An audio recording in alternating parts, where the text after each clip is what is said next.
Just got home from Texas. Well, last night. Just got off work. Come out here to check the pasture, check the forage, check on the girls. They're all good. They're over there. And boys too. And wanted to come out here and look at this pasture. So my neighbors, they moved them for me while I was gone. Because we were planning on doing it Monday and I didn't make it back in time. So this is ultimately, it's her pasture that she leases. So she wants to make sure it doesn't get overgrazed. So let's check this out for a minute and I'll show you what this looks like. I'll show you this one that they've been in for 2 weeks now. First the one that they just moved into Monday.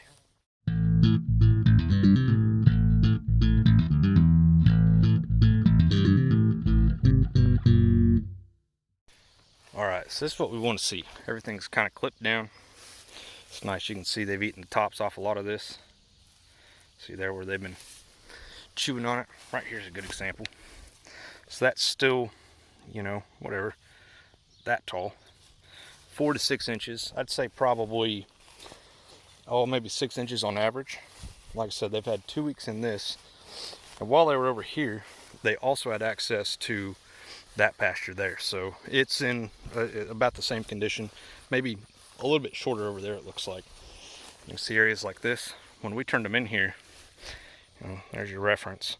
When we turned them in here, this grass was about 2 foot tall. And the same for over here. It's still very tall over there.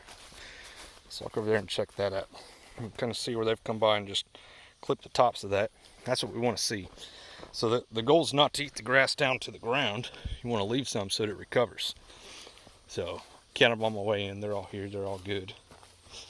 And you see when the grass starts to get like this, or starts to seed out, they don't like that as well. They won't eat it as well. So it's a timing issue. And not very much of it has done that. But if we come in here and look, where's a good kind of average? Okay. So this is, it's all kind of laid down, but if we stand it up and look at it, can you see that? It's roughly as tall as my elbow versus over there it's as tall as my hand. That's all this is. They've been here since yesterday evening. And yeah, but they're doing great. They're doing exactly what we want to see. Walking around, you can see where they've come in here and started clipping it. We want to get that done before it gets to this point. So it's a kind of a hard choice sometimes. Like, you don't want to take them off of pasture early, but you don't want to leave them too long either, because if you overgraze this, or if you overgraze that, really, then you'll get weeds that'll come back. The grass won't be healthy. So I've said before many a time, I'm using cattle. These girls here, and boys, look at them. You guys see them there? I love those pools. Anyway, we're using them to come in here and mow this grass for us. See how they've clipped all this down? You can see where they've bitten that off, right? So instead of using a mower or a bush hog or something, we're using cows.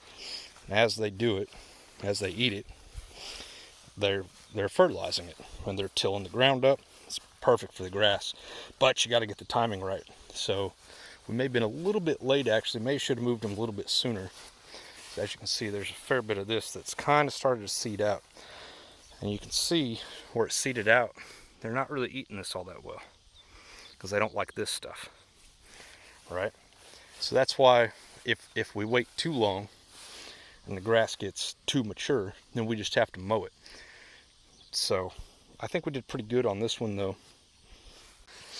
So they're doing really good on it. You can kind of see how they herd up and they just kind of make a line. And they're distracted by me a little bit right now because I'm walking around out here. I haven't called them, so they're not super interested in me. But they're always curious, right? You never know what I might have in my pocket for them. So just kind of show you the game that we have to play as ranchers. Getting to where we manage it correctly so that, you know, when the grass is still good. And I mean, look at all this. This is just beautiful. And they're going to eat this. They've kind of stomped it down a little bit. But, I mean, this is, on average, probably 2 feet tall, maybe 1.5 feet. It's up 29. And driving out here, looks like this particular area is a pretty good representation of what the whole pasture looks like. So, they'll keep eating this down and doing their thing. But, yeah, it's fun to watch because You know, this the other day, driving their mule through this, it was, I mean, waist high. It was this tall. And already, just after a few days, they're starting to take care of it. So, even in there, that's a different kind of grass that they don't usually prefer. But see at number 14 there and number 41, whoop, just chowing down on it. They don't care. They like it. So this is it's a different kind of grass. See, fertilizer. A lot of people don't like that, the smell of it and stuff. I'm all about it. It smells good. That's just fertilizer improving the ground. This type of grass, it's a little bit coarser. They don't generally prefer it. You can kind of see looking out over it, and they haven't really hit that. You can see it's not really clipped the way the fescue is. And even looking at them, they're kind of digging down into it because there's fescue underneath of it.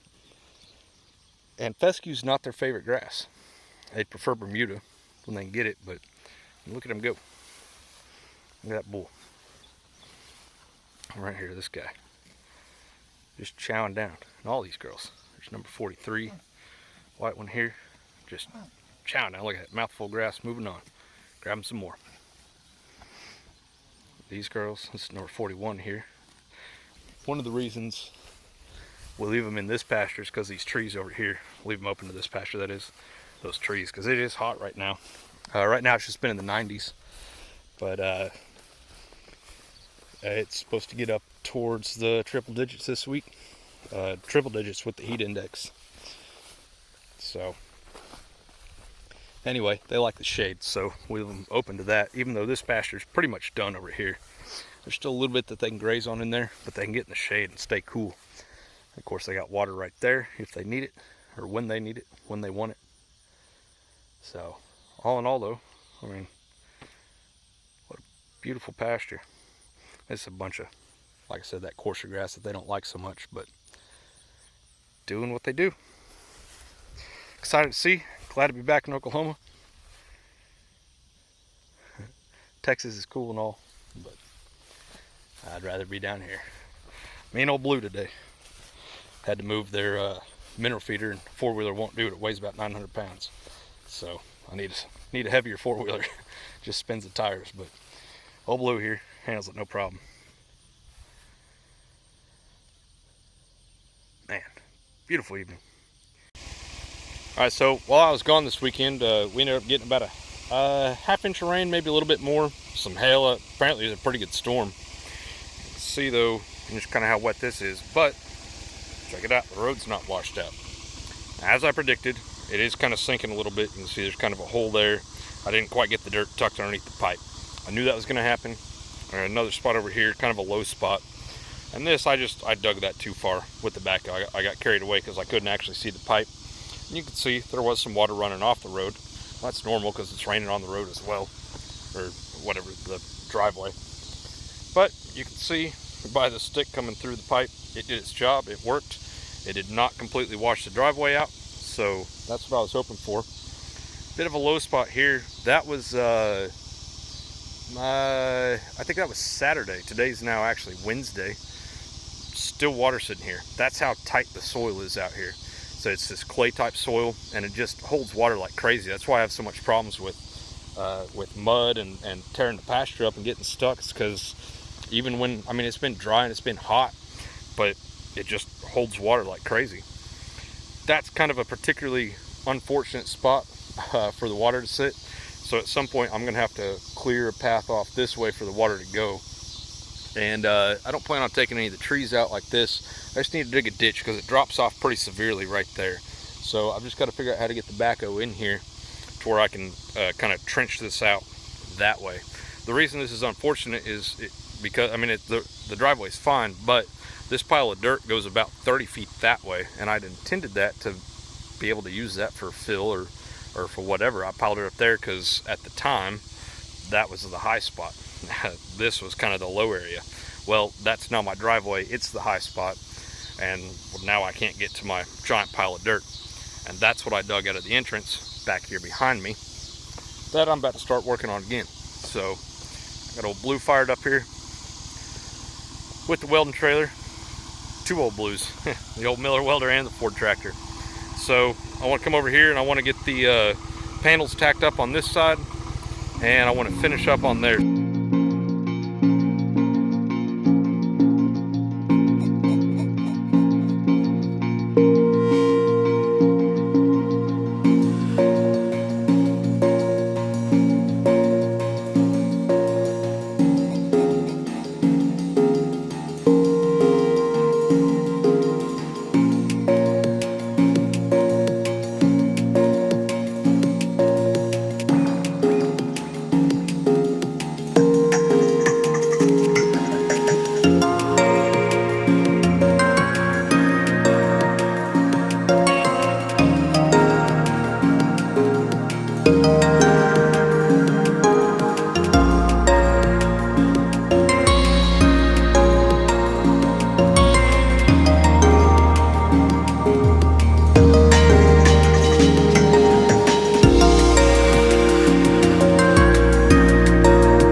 Hot out here. Not gonna lie, I'm kind of glad. Sweating through my leathers. Weather's not running. I just ran out of gas. I knew that was gonna be a limiting factor, so I just want to get what I could done today. I forgot to go get gas after work.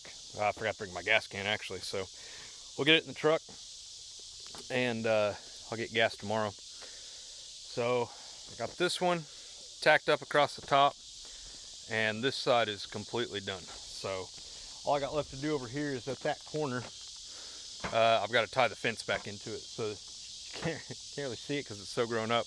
There is a fence in there. It's a field fence, they call it. And then I'll do the same thing on the other side once I'm ready. Dang, that's hot. So, all right. Well, see you tomorrow.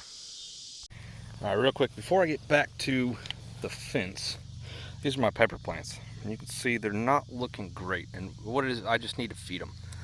See, we're still making peppers. That's a Reaper over there. See that ghost pepper down there. Of course, jalapenos are loaded.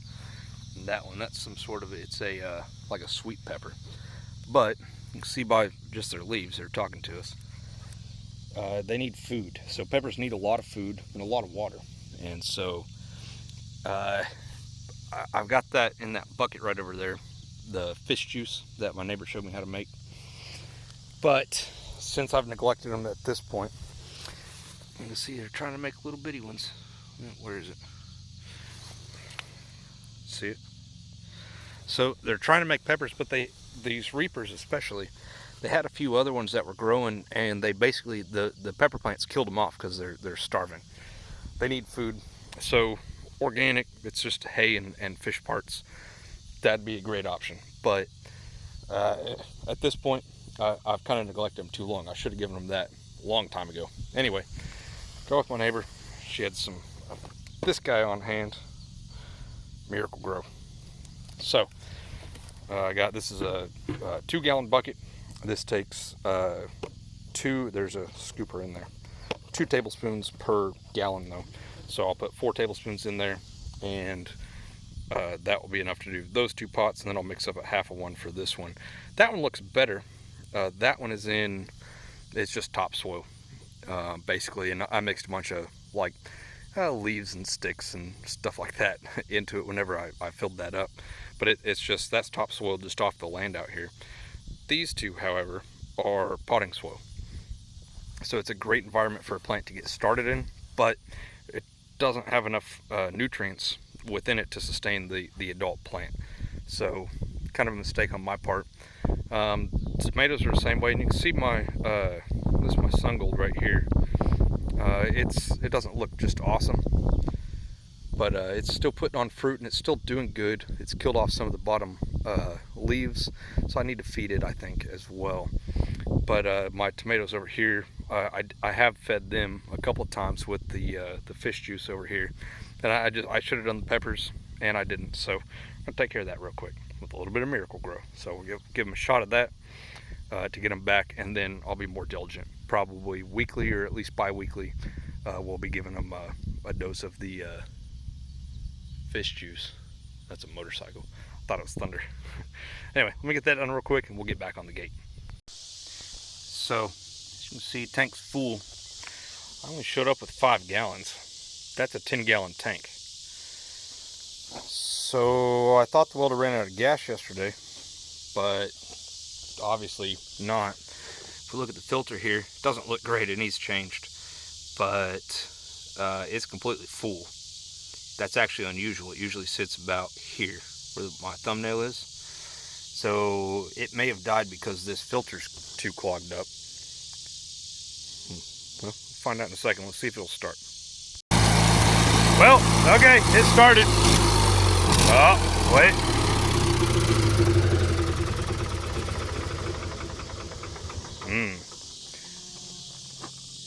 Yeah. Something else is wrong. Damn it. Let's see if I can figure it out real quick. Alright, it's running again. See this? I've got an oil leak. I knew about it. It's actually started raining. So, I might have actually heard thunder earlier. I think what's going on is it's got a low oil kill switch. That leak's been getting worse. So I added a quart of oil to it and it's running again. Ah, dang it. Alright. I think I'm gonna come back with more oil tomorrow. And I'm gonna call off welding on the fence today. So, alright, so talk about this filter. I actually happen to have a new one for it in my truck. It's a little bit smaller, but it'll be alright for now. I can change it out again sooner if I need to. So just let my neighbor know, probably not going to be doing any welding today, and she's going to come pick me up, and then we're going to go check out the cows, and I'll show you guys that here in just a minute. Now this is full fuel. It's going to leak out of here. There's nothing I can do about it, so don't gripe at me too much. The tank's underneath this, so the fuel that's straining out of here, it's just going to be whatever's in this line and what's in the actual filter here. So simple enough though. It's supposed to be. There we go. Get that clamp out of the way. Come down here, do the same thing. That's the way it's supposed to go. Pull it up top. Again, there is going to be some fuel coming out of this. Now, what I did is just twisted it to break that connection. So, a little bit of fuel. Same thing down here. Pop this out. A little bit of fuel comes out. Look, you guys see how dirty that bowl is?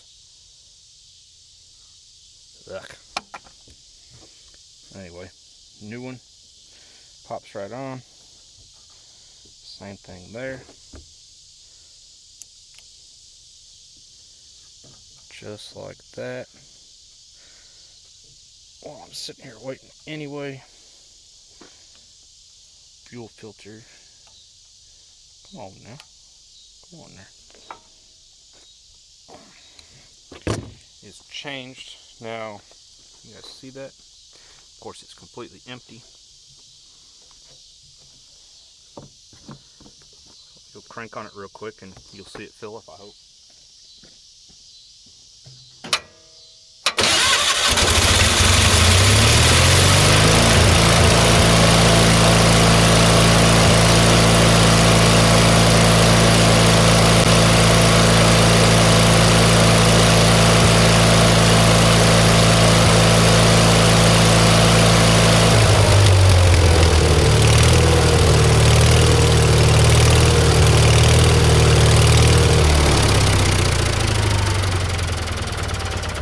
Alrighty, just like that. Look at all that garbage that just pulled up out of there. So this is it's a used welder. I bought it kind of as an as-is type deal at an auction. What is that? Big chunk of something in there. Gross. Huh. Anyway, I've only had it for about a year or so. Probably put, I don't know, maybe 50 hours on it. Maybe more than that. You can see that filter. Disgusting. So that's why I had an extra one on hand. I knew that as soon as I put this one on there, tank's dirty. It's going to pull all kinds of crap in there. So had extra one on hand, and I had it on my phone actually to change it this week anyway. So there we go. That's done. Let's go look at some cows. Alright, so just kidding. It's not really raining, it just kind of missed it a little bit. So we're going to work on this. I just want to get the top line of all these done. And my neighbor brought out some more oil, so thanks. Coming in clutch like always. I'll show you kind of a cool trick. Obviously, I got somebody out here, so it'd be easy enough for her to hold it for me. But the way I did this one, and you saw that on time lapse yesterday, I don't know if you caught it, but with a stick welder, it's really annoying when your electrode sticks, right?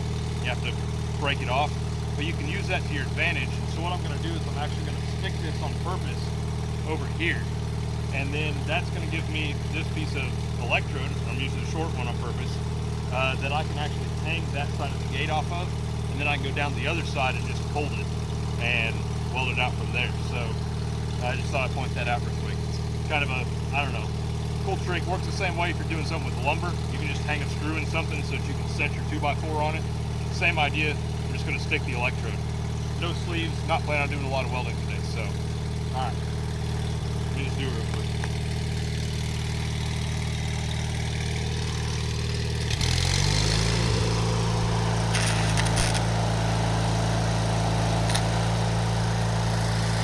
Just like that. Well, that's not super strong,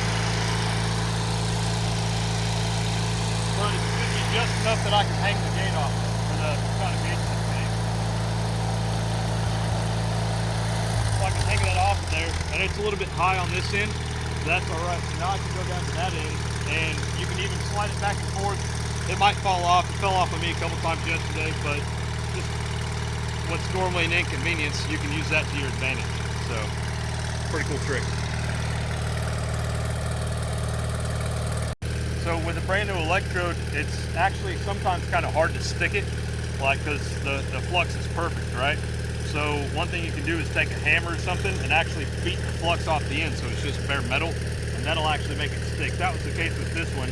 That was a partial from yesterday, and just from riding around on the trailer, the flux had got beat off the end. So if you just take your rod, you usually have a hammer, like that, so that you have no flux at the end of it. That'll be a really hard rod to start, but that's perfect if you're trying to stick it. So part of the trick, I guess. But all right, we're gonna get this tacked up and get the last one done, and then